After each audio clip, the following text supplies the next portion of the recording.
మన మానవ స్థాయి కంటే దిగువన అపరిమితమైన పరిణామ స్థాయిలు ఉండేవని, అదేవిధంగా మన స్థాయి తరువాత కూడా అనేక పరిణామ దశలుంటాయని, ఈ రెండిటి మధ్య మనమేదో ఒక పొరలాంటి దానిలో చిక్కుకుపోయామని, మనము కోరుకుంటే కానీ ఈ స్థాయిని అధిగమించలేమనే ఆసక్తికరమైన నిజాన్ని మనం గుర్తించాలి. ఈ రెండు విభిన్న భాగాలకు మధ్యనున్న మన స్థాయి ఒక బోను లాంటిది.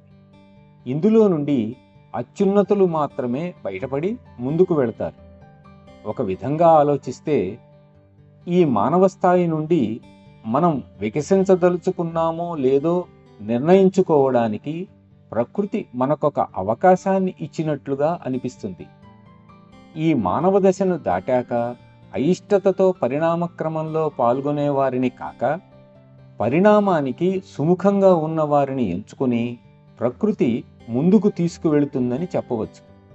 మిగిలిన వారు ఇక్కడే ఉండి పరిభ్రమిస్తూ ఉంటారు.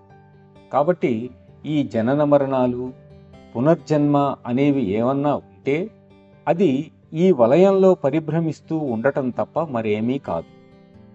పై స్థాయికి చేరుకోవాలి అన్న తపన మనలో జనించినప్పుడే ఈ స్థాయిని శాశ్వతంగా విడిచిపెట్టగలుగుతాం.